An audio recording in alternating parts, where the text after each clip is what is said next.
In 2020, during the middle of COVID-19 lockdown, I was a part of a team that traveled all across the United States to interview Seventh-day Adventists for a documentary you've already seen the title called the Humans of Adventism documentary. As you might guess, it does in fact feature the lives of Seventh-day Adventists and their stories, their faith, their life in general. And one of the reasons why I thought that this was an important thing, something that I wanted to put my time and energy into, is because Seventh-day Adventists are one of those groups of people on the internet that I feel oftentimes are misrepresented and misunderstood. You Google Seventh-day Adventists, and usually the first things that come up are our harshest critics and people who have left the church, the terrible stories and things that they have experienced. And I never want to take away from that. If that's their story, I understand.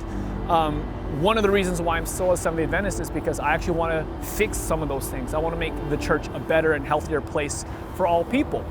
And that being said, it is painful to see because these are my friends. These are my family. Like quite literally, you'll see an episode with my mom and my grandpa.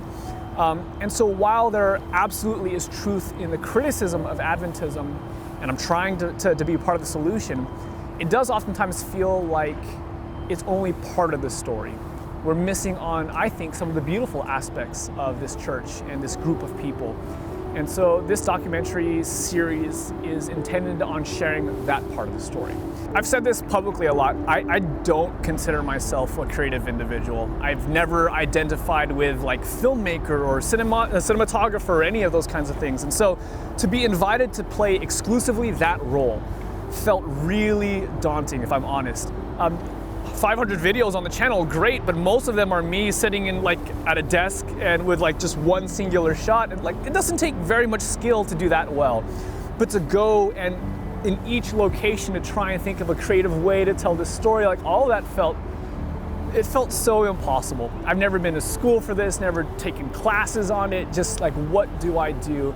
And so when we sit down for those first interviews, I'm thinking, I think this looks okay, I think this works, and there's a whole like host of insecurities that come up with that. But you know, as you do this more, and as you get to talk to more and more people, as you get to take some of the photos, you start to find a rhythm and a lens with which you see the world, and you want to share it with other people. And so, you know, even though this wasn't something that I would have ever really like, yes, I could do this, here's my resume, like I'm the guy for you, I'm really grateful for the opportunity to be a part of this team.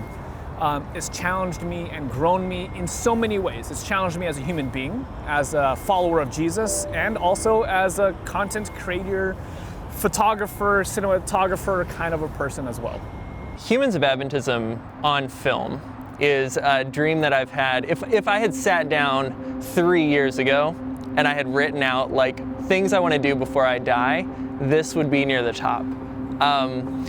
I had this idea in my head of like taking people visually through a life, through somebody's world, like the different components of it, the streets that they walk, the restaurants they eat in, the people they talk to, the things they feel and think.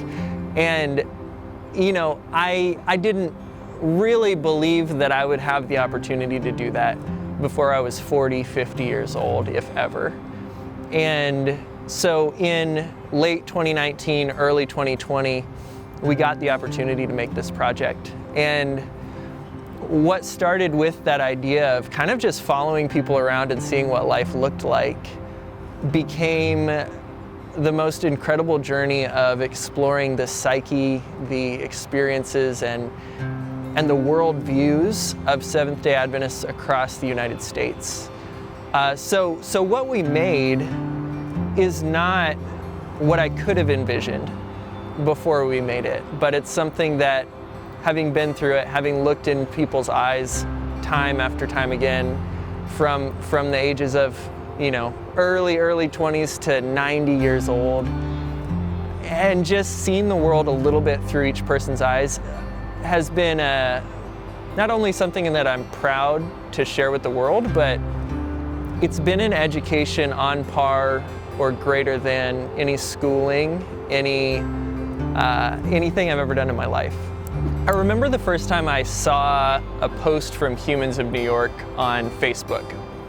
And it was the craziest looking person wearing these bright colors and like combination of Dollar Tree looking like weird hat and like cyberpunk goggles. I don't even remember exactly what they looked like, but they were strange.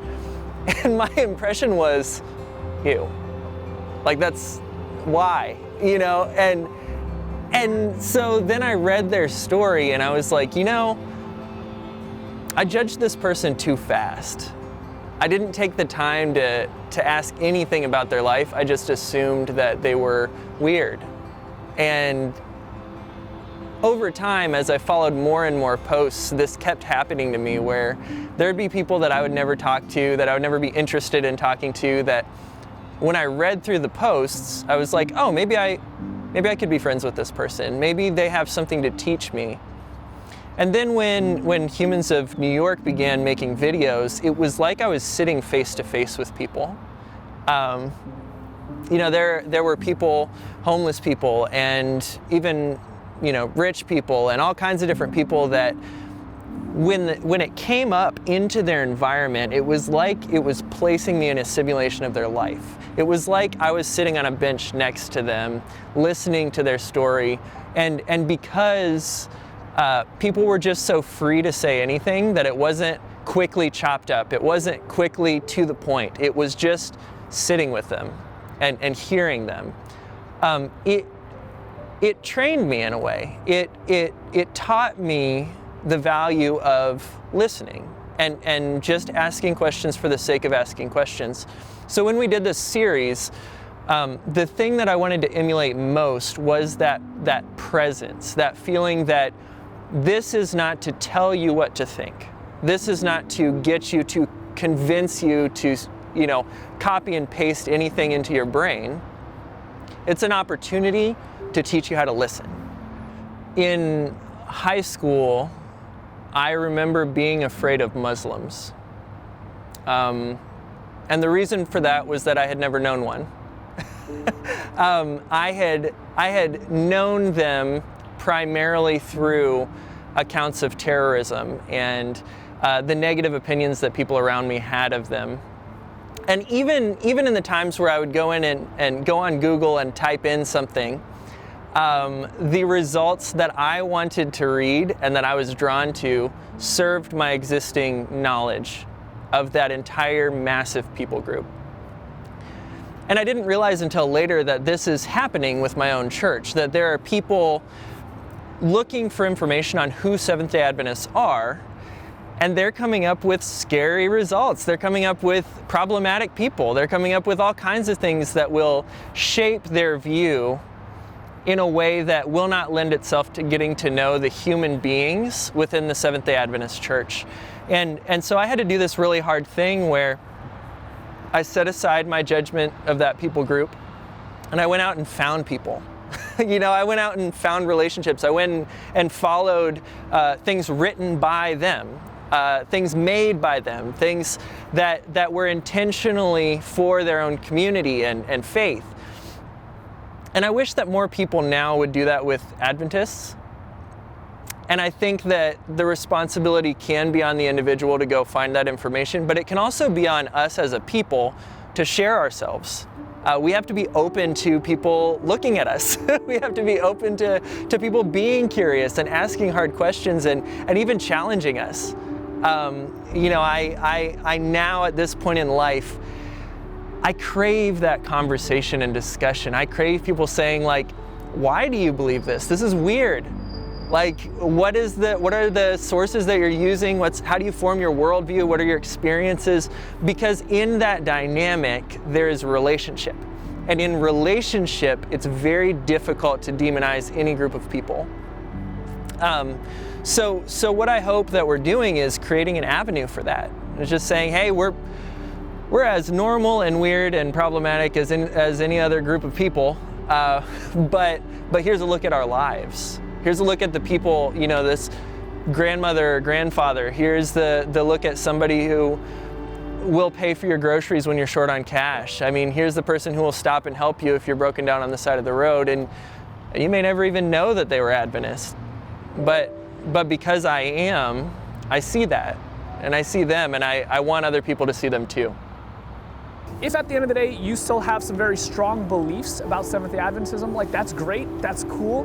Hopefully it impacts your conversations with other Seventh-day Adventists out there.